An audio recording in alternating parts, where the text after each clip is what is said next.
नमस्कार प्यारे विद्यार्थियों, आज हम पढ़ेंगे प्रोकैरियोट्स में डीएनए प्रतिकृति या डीएनए रेप्लिकेशन। प्रोकैरियोट्स में डीएनए प्रतिकृति या पुनरावृत्ति का अध्ययन जीवाणु के अंदर हम करते हैं, क्योंकि जीवाणु किसके अंदर आते हैं? प्रोकैरियोट्स के अंदर आते हैं। जीवाणु की हम बात करें तब ई कोलाई के डीएनए रेप्लिकेशन का हम अध्ययन करते हैं। ई कोलाई के गुणसूत्र में डीएनए कैसा होता है? वर्ताकार द्विकुंडलित पाया जाता है। प्रोकैरियोट्स में डीएनए प्रतिकृति या डीएनए रेप्लिकेशन निम्न 4 चरणों में पूर्ण होता है। पहला प्रारंभन, दूसरा अकुंडलन या अनवाइंडिंग, तीसरा दीर्घीकरण एलोंगेशन, चौथा समापन या टर्मिनेशन। पहले बात करते हैं प्रारंभन या इनिशिएशन। ई कोलाई में डीएनए प्रतिकृति का प्रारंभन एक निश्चित स्थल से होता है, जिसे ORI स्थान, ORI स्थल या ORI साइट भी कहते हैं, जिसे ओरिजिन ऑफ रेप्लिकेशन कहते हैं।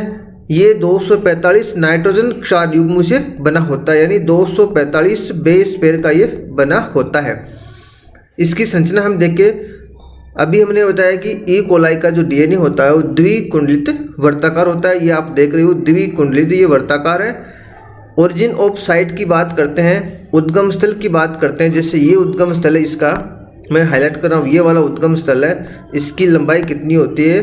245 बेस पेयर, इतना ये लंबा होता है। यहाँ से इसका रेप्लिकेशन दोनों दिशाओं में संपन्न होता है। यहाँ से रेप्लिकेशन शुरू होता है और इस साइड से दोनों तरफ ये जो ग्रीन मैंने निशान लगा रखे दोनों दिशाओं में डीएनए का रेप्लिकेशन चलता है, इसलिए इसमें डीएनए का रेप्लिकेशन द्विदिशीय होता है। ये आगे हम पढ़ेंगे। प्रोकैरियोट्स में डीएनए प्रतिकृति, प्रोकैरियोट्स में डीएनए प्रतिकृति एक ही स्थल से शुरू होता है, जो अभी हम देख रहे हैं, जिसको हम क्या कहते हैं? ORIC। इस स्थल से दोनों दिशाओं में 5 से 3 दिशा में डीएनए प्रतिकृति शुरू होता है। डीएनए हमेशा 5 से 3 दिशा में ही संपन्न होता है। ये हमने आपको पिछले वीडियो में बताया है। सबसे पहले प्रारंभन प्रोटीन, इनिशिएशन प्रोटीन आती है, जिसे हम क्या कहते हैं? DNA, जो कहाँ जुड़ती है? ORI साइट पर आकर जुड़ जाती है। यह डीएनए के छोटे से हिस्से को खोलकर एक सूत्री सिंगल स्ट्रैंड बना देती है। जैसे ये कोई डबल स्ट्रैंड है, तो यहाँ से इसको खोलेगी और इसको क्या कर देगी? सिंगल स्ट्रैंड कर देगी, और आगे फिर ये डबल स्ट्रैंड रहेगा। तो ये क्या करेगी? खोल देगी एक छोटे से हिस्से को और उसे किस में परिवर्तित कर देगी? एक सूत्री में परिवर्तित कर देगी। इसके बाद हेलिकेज नाम का एक एंजाइम आएगा और एक प्रोटीन आएगी, एकल सूत्री बंधन protein, single strand binding protein, जिसको हम शॉर्ट फॉर्म में क्या कहते हैं? SSB protein. ये आकर जुड़ते हैं। ये क्या करते हैं? ये हम आगे देखेंगे। देखो ये एक ORI साइट है। इसको मैंने उस वाले ऐसे डीएनए को मैंने कैसे बताया? देखो यहाँ ये जो डीएनए है, इसको यहाँ पर सीधा ऐसे आपको बता दिया, ऐसे। ये डायरेक्शन है 3 से 5। डीएनए की संरचना वाला जो वीडियो है, यदि आप वो देखेंगे तब आपको पता चल जाएगा कि 3 एंड का क्या अर्थ है, 5 एंड का क्या अर्थ है। 3 से 5 और 5 से 3 ये इसकी दिशाएं हैं। ये ORI साइट है, यहाँ से लेकर यहाँ तक की। यहाँ पर DNA प्रोटीन आकर क्या करती है? जुड़ जाती है। जुड़ के इसको यहाँ से खोल देती है, सिंगल स्ट्रैंड बना दी। यहाँ पे ये क्या है? सिंगल स्ट्रैंड है। इसको यदि मैं इधर साइड में बताऊँ कैसे है, ये पहले ये ऐसे था, अब ये कैसे हो गया? अब ये ऐसे हो गया, ऐसे। तो ये जो हिस्सा है ना, ये खुल गया यहाँ से, ये यहाँ से खुल गया। इसी को यहाँ पर ये दिखाया गया है। ये DNA प्रोटीन क्या करेगी? यहाँ आकर जुड़ जाएगी, इसको एक सूत्री डीएनए में परिवर्तित कर देगी, एक छोटे से हिस्से को। उसके बाद में कौन से एंजाइम आएंगे? हेलिकेज एंजाइम आएगा। उसके बाद में हेलिकेज एंजाइम आएगा, SSB प्रोटीन आएगी, एक टोपो आइसोमेरेजेज एंजाइम होता है, उसका भी नाम याद रखना है आपको, वो आएंगे। ये सारे आकर क्या करेंगे? जो छोटा सा ऐसा खोला हुआ है उस पर आकर जुड़ जाएंगे अपने अपने स्थान पर। जो कौन सा स्टेप है? दूसरा स्टेप। पहले चरण में ये खोलने तक पूरा हो जाता है। दूसरा चरण जिसको हम कहते हैं अकुंडलन, उसमें क्या होगी? हेलिकेज, SSB प्रोटीन और टोपो आइसोमेरेजेज आकर डीएनए के सूत्र को और खोल देते हैं और उसको एक सूत्री कर देते हैं। अब ये कैसे कैसे बाइंड होती है वो हम आपको बताते हैं। एसएसपी प्रोटीन की हम बात करें, आगे देखते हैं इनका फिर अच्छे से। एसएसपी प्रोटीन की बात करें, ये टेट्रामर फॉर्म में रहती है। टेट्रामर फॉर्म का मतलब इसकी 4 यूनिट एक साथ जुड़ के इस प्रकार की संरचना बनाती है। इस प्रकार की संरचना में भी ऐसे ही इस प्रकार की संरचना में आकर फिर ये यहाँ जुड़ जाती है, इसलिए इसको हम टेट्रामर एसएसपी प्रोटीन कहते हैं। ये डीएनए को सिंगल स्ट्रैंड बनाकर रखती है, वापस दोबारा जॉइनिंग से रोकती है। दूसरा हेलिकेज एंजाइम है। हेलिकेज एंजाइम कैसा होता है? हेक्सामर होता है, 6 यूनिट उसके अंदर होती है टोटल। हेक्सामर फॉर्म में रहता है, आप इसको ऐसे भी आप बना सकते हो हेक्सामर फॉर्म में, जिसमें 6 आपको दिखानी है। और ये इसकी खासियत ये है कि ये कहाँ जुड़ता है, ये अलग अलग दिशाओं पर जाके जुड़ता है, जैसे यहाँ जुड़ गया और यहाँ जुड़ गया। यानी ये सिर्फ कौन सी स्ट्रैंड पर जुड़ता है, लेगिंग स्ट्रैंड पर जुड़ता है, वो आगे हम बताएंगे आपको कि उस पर क्यों जुड़ता है। इसके अलावा टोपोआइसोमेरेजेज है, वो भी क्या करता है, जहाँ से ये ओपन हो रहा है वहाँ जाके ये टोपोआइसोमेरेजेज एंजाइम जुड़ जाता है। डीएनए गायरेज जिसको हम कहते हैं, टोपोआइसोमेरेजेज का दूसरा नाम डीएनए गायरेज भी है। इनके काम क्या है वो हम आपको आगे बताते हैं।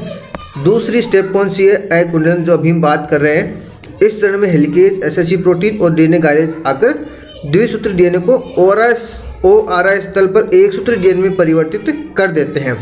इन एंजाइमों अथवा प्रोटीन का जुड़ने का क्रम निम्न प्रकार है, जैसे डीएनए पहले जुड़ता है, फिर हेलिकेज, एसएसपी प्रोटीन आती है, उसके बाद में डीएनए गायरेज और टोपोआइसोमेरेजेज आते हैं। हेलिकेज का क्या काम है? ये हेक्सामर रूप में होता है, अभी मैंने आपको बताया। ये हाइड्रोजन बंध को तोड़ता है, हाइड्रोजन बंध को तोड़ता है और केवल लेगिंग स्ट्रैंड पर जुड़ता है। लेगिंग स्ट्रैंड और लीडिंग स्ट्रैंड क्या होते हैं ये आगे हम आपको बताएंगे। एसएसपी प्रोटीन टेट्रामर रूप में होती है। टेट्रामर रूप में अभी मैं आपको बता कर गया हूँ कैसे, ऐसे ये टेट्रामर रूप में है, जो एक सूत्री डीएनए से जुड़ती है तथा पुनः डीएनए के द्विकुंडलन को रोकती है, वापस डीएनए का द्विकुंडलन नहीं होने देती है।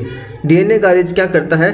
डीएनए के एक सूत्री होने से अन्य हिस्सों में डीएनए सूत्र में तनाव व खिंचाव पैदा हो जाता है, क्योंकि बल आगे चला जाता है। जैसे रस्सी है, कोई रस्सी है, यदि रस्सी को हम बीच में से उसके दोनों जो हिस्से हैं, दोनों रस्सियाँ हैं, उनको यदि खोल देंगे बीच में से, तो जो साइड में वाले हैं ना, वहाँ पर क्या बल पड़ जाएगा, उसी को हम क्या कहते हैं? तनाव और खिंचाव कहते हैं। जैसे ये कोई है, ये देखो ये डीएनए स्ट्रैंड है, मैं यदि इसको यहाँ से खोलूँगा, इस स्ट्रैंड को ऊपर लेके जाऊँगा, इसको ऊपर लेके जाऊँगा, तब क्या होगा, जो साइड वाले हिस्से हैं वहाँ पर टेंशन बढ़ जाएगी, बल ज़्यादा हो जाएंगे। यहाँ वाले जो हिस्से हैं यहाँ पर इधर बल ज़्यादा हो जाएगा और इधर वाला हिस्सा है उधर भी इधर बल ज़्यादा हो जाएगा। इसको हम क्या कहते हैं? टेंशन कहते हैं, खिंचाव कहते हैं। इस खिंचाव को कम करने के लिए हमारे पास एक एंजाइम होता है जिसको हम क्या कहते हैं? DNA gyrase. ये क्या करता है?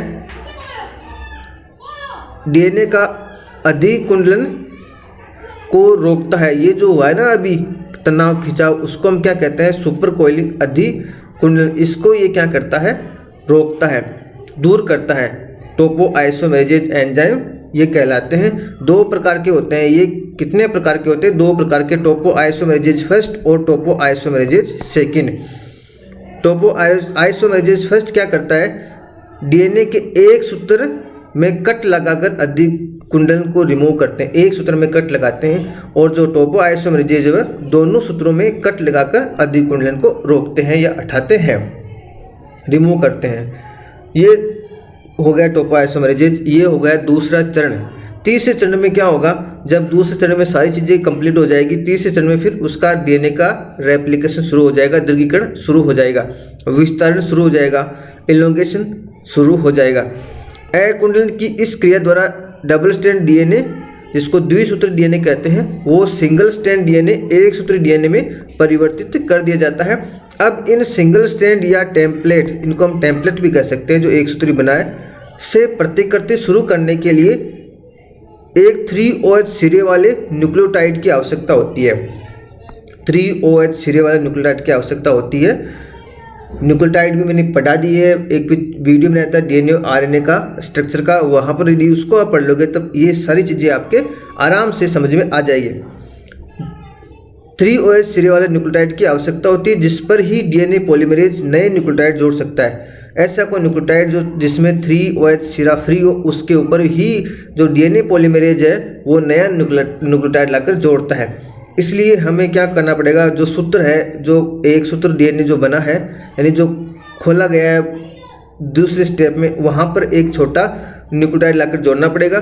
फिर उस न्यूक्लियोटाइड पर नए न्यूक्लियोटाइड डीएनए जोड़ता हुआ 2 नए सूत्र बनाएगा।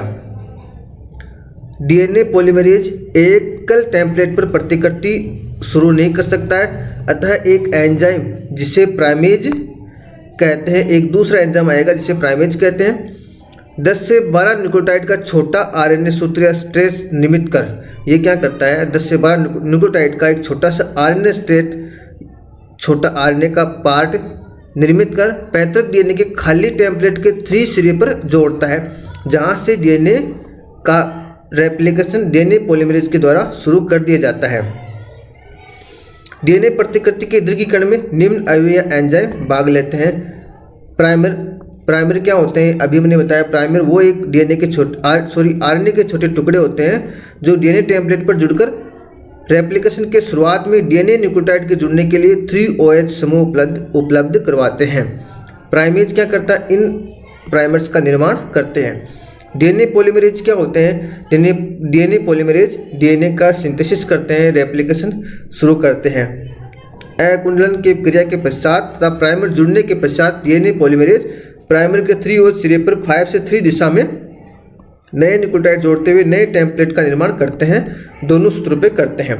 ई कोलाई में 5 प्रकार की डीएनए पॉलीमरेज पाए जाते हैं जिनका अलग अलग कार्य है, जिसमें से जो डीएनए पॉलीमरेज 3rd वाला है वो मुख्य डीएनए पॉलीमरेज है जो क्या करता है डीएनए का रेप्लिकेशन करता है। इसके अलावा और एंजाइम डीएनए पॉलीमरेज 1st है, इनके अंदर कुछ एक्टिविटी पाई जाती है, 5 से 3 पॉलीमरेज एक्टिविटी, 3 से 5 एक्सोन्यूक्लियेज एक्टिविटी, 5 से 3 एक्सोन्यूक्लियेज एक्टिविटी, और इनका कार्य दिया हुआ है। इसमें आपको ज़्यादा नहीं ध्यान रखना, आपको इतना ध्यान रखना कि डीएनए पॉलीमरेज 3rd है वो दीर्घीकरण का काम करता है। डीएनए पॉलीमरेज 1st है उसके अंदर तीनों एक्टिविटी पाई जाती है और वो क्या काम करता है, लास्ट में प्राइमर को उठाता है या उसको प्रतिस्थापित करता है, प्राइमर को हटा के रिमूव करते हुए उसकी जगह डीएनए के न्यूक्लियोटाइड जोड़ता है। डीएनए पॉलीमरेज 2nd है उसका रिपेयर में काम आता है, रिपेयर का कार्य करता है। सारे के सारे जो एंजाइम है उनमें सिंथेसिस की कैपेसिटी पाई जाती है, लेकिन जो 3 से 5 एक्सोन्यूक्लियेज एक्टिविटी वो शुरुआत के 3 में ही पाई जाती है और 5 से 3 एक्सोन्यूक्लियेज एक्टिविटी वो सिर्फ पॉलीमरेज 1st में पाई जाती है और इसी एक्टिविटी के द्वारा ये प्राइमर को रिमूव करता है या हटाता है। डीएनए पॉलीमरेज 3rd की हम बात करें, डीएनए के दोनों पैतृक सूत्रों पर नए पुत्र टेम्पलेट का निर्माण किया जाता है। यह डीएनए के उद्गम स्थल से दोनों दिशाओं में 5 से 3 दिशा में दोनों सूत्रों पर संपन्न होता है। वही वो वाला बात उसको मैंने इस प्रकार दिखाया है यहाँ पे, ये ORI साइट है, ये जो मैं दिखा रहा हूँ ये क्या ORI साइट है, उस डीएनए की जो वर्ताकार डीएनए उसकी ORI साइट है। इसके दोनों दिशाओं में रेप्लिकेशन शुरू हो जाएगा। ये जो डीएनए दिख रहे हैं, ये जो डीएनए वो एक सूत्र डीएनए ये वाला और ये एक सूत्र डी वाला डीएनए, इन दोनों को हम क्या कहते हैं, टेम्पलेट कहते हैं। इन दोनों के ऊपर डीएनए पॉलीमरेज शुरू होगा, डीएनए रेप्लिकेशन शुरू होगा डीएनए पॉलीमरेज के द्वारा। तो यहाँ पे क्या जुड़ेंगे, यहाँ पर आरएनए प्राइमर जुड़ेंगे। यहाँ पर क्या जुड़ेंगे, सबसे पहले जो दीर्घीकरण वाले स्टेप उसमें आरएनए प्राइमर आकर जुड़ेंगे। आरएनए प्राइमर क्या होते हैं देखो, मैं उसका आगे विस्तार से यहाँ बताया मैंने। जैसे ये टेम्पलेट स्ट्रैंड है, यहाँ पर टेम्पलेट स्ट्रैंड या एक का सूत्र डीएनए 3 से 5 दिशा में, ये 3 से 5 दिशा में। अब अपने को डीएनए का रेप्लिकेशन शुरू करना है। डीएनए का रेप्लिकेशन हमेशा किस दिशा में होता है, 5 से 3। तो ये 3 से 5 है, मैं इधर बना के दिखाता हूँ, ये 3 से 5 है, जैसे ये 3 से 5 है।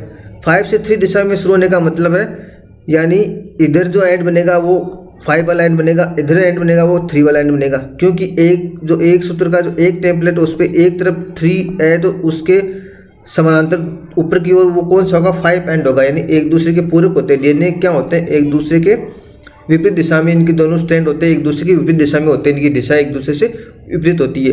एक की 5 एंड ऊपर की तरफ है तो दूसरे का 5 एंड नीचे की तरफ होगा, ऐसे उल्टा होगा।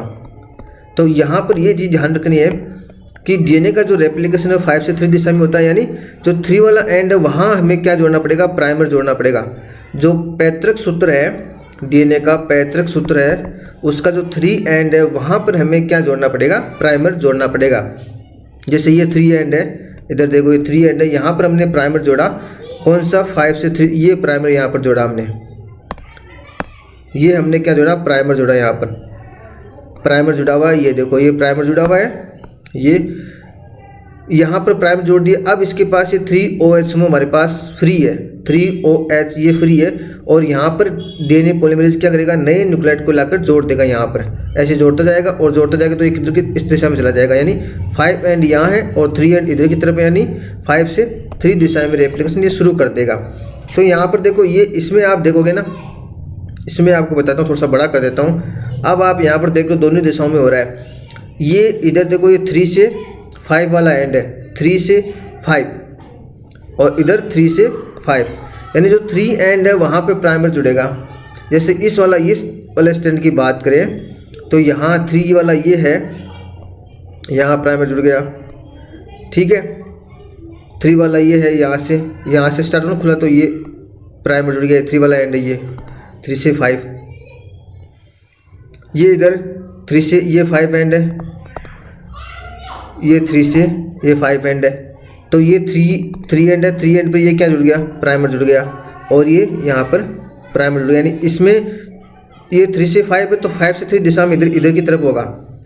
ये 3 ये 5 है, यानी 5 से 3 ये दिशा, ऊपर वाले सूत्र में डीएनए की रेप्लिकेशन दिशा कैसी होगी, ऐसी हो गई, और नीचे वाले में डीएनए रेप्लिकेशन की दिशा किस तरफ हो गई, इस तरफ हो गई, ये दिशा इस तरफ हो गई, ये तो हो गई दिशा। अब प्राइमर की बात करें, प्राइमर हमने यहाँ पर जोड़ दिया, आरएनए प्राइमर ये ऊपर वाले में जोड़ दिया, ये देखो यहाँ प्राइमर जोड़ दिया, इधर प्राइमर जोड़ दिया, ये प्राइमर जोड़ दिया। अब यहाँ पर 2 प्रकार के सूत्रों का निर्माण होता है, पुत्र सूत्रों का, दोनों दिशाओं में। ये जो यहाँ बन रहा है, कौन सा, मैं अलग कलर से शो कर रहा हूँ, ये वाला जो बन रहा है, इसको हम क्या कहते हैं, लीडिंग स्ट्रैंड। इसको हम क्या कहते हैं, लीडिंग स्ट्रैंड। क्यों, क्योंकि ये कंटिन्यूस बन रहा है, और इसके विपरीत दिशा में जो बन रहे हैं वहाँ पे खंडों में बन रहे हैं। देखो ये बन गया, ये बन गया, ये बन गया, ये बन गया, ये किस में बने, खंडों के रूप में बने, छोटे छोटे हिस्सों के रूप में बने, इसलिए इसको हम क्या कहते हैं, लैगिंग स्ट्रैंड। लेग, बीच में लेग आ गए, लैगिंग स्ट्रैंड हम इसको कहते हैं। सेम इसी प्रकार की प्रक्रिया इधर होती है। ये वाला जो है वो लीडिंग स्ट्रैंड है, और जो छोटे छोटे बन रहे हैं वो कौन सा है, लैगिंग स्ट्रैंड। ये क्यों बनते हैं, इसका डीप में जाने की आपको आवश्यकता नहीं है। आगे हम बात करते हैं, स्कोर हम सरल भाषा में यहाँ देखते हैं। यहाँ देखो ये वही जो डीएनए ऊपर वाला उसका एक हिस्सा मैंने लिया, एक तरफ का। यहाँ देखो ये 3 से 5 दिशा है, और इधर फिर ये 3 से 5 उल्टी हो गई, यानी ऊपर वाले स्टैंड पे जो डीएनए रेप्लिकेशन की दिशा होगी वो किधर होगी, ये 3 है ना, तो यहाँ 5 होगा, यानी 5 से 3 इस दिशा में होगा, और नीचे वाले का 3 से 5 पे तो 5 से 3 इस दिशा में होगा। यहाँ तो खुला हुआ है, यहाँ हमने प्राइमर लगा दिया, ये अपना प्राइमर हो गया, यहाँ पर ये प्राइमर यहाँ लगा दिया, और इसमें प्राइमर यहाँ लग गया, ये कंटिन्यूस चल रहा है इधर, इसलिए ये कौन सा हो गया, लीडिंग स्ट्रैंड। और ये टुकड़ में यहाँ बन रहा है डीएनए। ये जो ग्रीन वाले हैं ये आरएनए प्राइमर है, यानी जो लैगिंग वाला स्ट्रैंड होता है उसमें आरएनए प्राइमर जगह जगह लगते हैं, और कंटिन्यूस वाले में आरएनए प्राइमर एक ही जगह, एक बार ही लगता है, एक ही सिरे पर। ये क्या, ये जो हिस्सा है यहाँ से रेप्लिकेशन फोर्क खुल रहा है, बबल है जहाँ खुलता है, वो रेप्लिकेशन फोर्क की हम बात करें, गति की दिशा में बात करें तो वो दोनों दिशा में होता है, इधर भी जाता है और उधर की तरफ भी जाता है। जैसे ऊपर वाले में देखें, ये क्या है, ये वाला रेप्लिकेशन फोर्क है, ये वाला, तो ये तो किधर जा रहा है, ये इधर जा रहा है, और ये किधर जा रहा है, इधर जा रहा है, ऐसे। अब जब ये खुल जाएगा तब क्या होगा, ये सूत्र अलग हो गया और ये सूत्र अलग हो गया। पहले वाले सूत्र से ये पुत्री वाला बन गया, पुत्री सूत्र। अब दोनों को हम पुत्री करें, अलग अलग नहीं कहेंगे, जिसमें एक पैतृक, 2 डीएनए सूत्र बन जाएंगे, जिसमें एक पैतृक होगा, एक पुत्री वाला होगा, यानी द्विसरक्षी जो अर्धसरक्षी जो मेथड है वो उसके अनुसार डीएनए का रेप्लिकेशन होता है, जिसमें एक पैतृक होता है, एक पुत्री वाला होता है। तो दोनों हम इनको पूरी को यानी डॉटर, ये डॉटर डीएनए कह सकते हो। सूत्र की जगह आप पुत्री डीएनए कह दो, इनको ज़्यादा बेस्ट हो जाएगा, क्योंकि पुत्री सूत्र तो इसमें एक पैतृक सूत्र भी है, पुत्री डीएनए, जिसमें एक नया बना है जो जिसको पुत्री हम सूत्र कह सकते हैं, और एक पुराना वाला है जिसको हम पैतृक सूत्र कह सकते हैं। एक में कंटिन्यूस है, आरएनए प्राइमर जुड़ा हुआ है, कंटिन्यूस हुआ है, इसलिए इसको लीडिंग स्ट्रैंड कहते हैं। दूसरे वाले में ये छोटा छोटे रूप में बनाया है, इसलिए इसको लैगिंग स्ट्रैंड कहते हैं। उद्गम स्थल से दोनों दिशाओं में 5 से 3 दिशा में डीएनए की प्रतिकृति किसकी ORI के अंदर ई कोलाई के अंदर संपन्न होता है। इस दौरान टोपोआइसोमेरेजेज, हेलिकेज, SSP प्रोटीन आदि लगातार द्विसूत्री डीएनए को खोलते रहते हैं तथा इससे एक रेप्लिकेशन फोर्क का निर्माण होता है जो दोनों दिशाओं में गति करता है। इस दौरान डीएनए के एक टेम्पलेट पर 5 से 3 दिशा में सतत रेप्लिकेशन होता है। प्रतिकृति फोर्क की दिशा में निर्मित इस सतत पुत्री सूत्र को लीडिंग स्ट्रैंड भी कहते हैं। दूसरे टेम्पलेट पर रेप्लिकेशन फोर्क की विपरीत दिशा में असतत रूप से टुकड़ों में प्रतिकृति होता है। इस प्रकार निर्मित असतत पुत्री सूत्र लैगिंग स्ट्रैंड कहलाता है। इस स्ट्रैंड पर बनने वाले डीएनए के छोटे छोटे खंड ओकाजाकी खंड कहलाते हैं। बहुत इंपॉर्टेंट है, ओकाजाकी खंड किसे कहते हैं, यानी इस स्ट्रैंड पर बनने वाले डीएनए के छोटे छोटे खंड क्या कहलाते हैं, ओकाजाकी खंड कहलाते हैं। डीएनए पॉलीमरेज द्वारा दोनों लैगिंग व लीडिंग स्ट्रैंड पर रेप्लिकेशन पूरा करने के पश्चात DNA polymerase first RNA primer को रिमूव करता है तथा आरएनए न्यूक्लियोटाइड की जगह डीएनए न्यूक्लियोटाइड को जोड़ता है। डीएनए पॉलीमरेज फर्स्ट की ये बात है। डीएनए पॉलीमरेज फर्स्ट क्या करता है, जो आरएनए लगे हुए जो हम ग्रीन यहाँ पर दिख रहे हैं ना आपको, ये ग्रीन वाले जो ये क्या है, ये आरएनए प्राइमर, इसको उठाना पड़ता है। इनको कौन उठाता है, इनको हटाता है डीएनए पॉलीमरेज फर्स्ट, जो ऊपर मैं पहले भी बता कर गया हूँ। डीएनए लाइगेज का लास्ट में काम आएगा। ये क्या करेंगे, जो यह एंजाइम डीएनए अणु में समीपस्थ 3OH और 5 फॉस्फेट समूह के बीच फॉस्फोडाइएस्टर बंध का निर्माण करता है। ये डीएनए पॉलीमरेज फर्स्ट द्वारा आरएनए प्राइमर रिमूव करने के पश्चात पुत्री सूत्रों पर रह गए रिक्त स्थानों को भरता है। जैसे यहाँ पर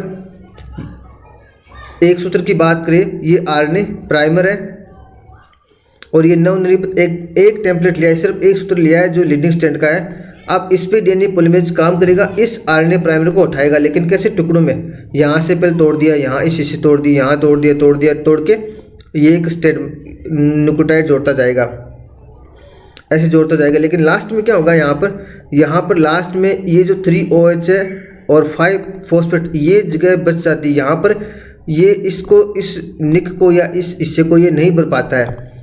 3OH और 5 फॉस्फेट, 3OH और 5 फॉस्फेट, ये बीच में जो इन दोनों को जोड़ नहीं पाता। इसको जोड़ने के लिए हमारे पास एक दूसरा एंजाइम है जिसे हम कहते हैं डीएनए गायरेज। वो क्या करता है, 3OH और 5 फॉस्फेट समूह के बीच फॉस्फोडाइएस्टर बंध का निर्माण करता है और डीएनए को अच्छी तरह से जोड़ देता है। तो ये जो पुत्री सूत्र है ये अच्छे से जुड़ जाता है। ये हो गया तीसरा चरण, दीर्घीकरण वाला। चौथा चरण हमारा है समापन। अब समापन कैसे होता है, अभी जुड़ गया, अभी वो जुड़ के अलग नहीं हुए, अलग उनको करना है। ई कोलाई में प्रतिकृति का समापन वहाँ संपन्न होता है जहाँ पर दोनों रेप्लिकेशन फोर्क मिलते हैं। दोनों रेप्लिकेशन फोर्क का मिलने का मतलब क्या है, जैसे ये वर्ताकार डीएनए था हमारा, ये इसका उद्गम स्थल था, यहाँ से ये प्रतिकृतिकरण शुरू हुआ, यहाँ से प्रतिकृति शुरू के जैसे ये कोई पॉइंट आ गया, यहाँ पे दोनों दिशाओं से ये रेप्लिकेशन फोर्क यहाँ पॉइंट पर आ रहा है, मिल रहे हैं। वहाँ पर क्या होता है, वहाँ पर कोई विशिष्ट कुछ सीक्वेंस पाई जाती है डीएनए की, जिसे हम क्या कहते हैं, टर्मिनेशन सीक्वेंस, जिन्हें हम TER साइट भी कहते हैं, जो रेप्लिकेशन को ब्लॉक कर देती है। इस समापन प्रोटीन, एक समापन प्रोटीन होती है टर्मिनेशन प्रोटीन TUS, इस अनुक्रम पर जुड़ती है। यहाँ एक लिख दो, एक समापन प्रोटीन TUS कहते हैं, इस अनुक्रम पर जुड़ती है और प्रतिकृति को बाधित या रोक देती है तथा नए बने दो वर्ताकार द्विसूत्री डीएनए एक दूसरे से एक विशिष्ट प्रक्रिया द्वारा अलग हो जाते हैं। इस प्रकार ये डीएनए का रेप्लिकेशन प्रोकैरियोट्स में संपन्न होता है, जो हमने आज देखा है। यदि आपकी समझने में दिक्कत आई है तो कमेंट्स करके ज़रूर बताइए कि आपको कहाँ दिक्कत आ रही है, वरना वीडियो को लाइक कीजिए, शेयर ज़रूर करें। धन्यवाद।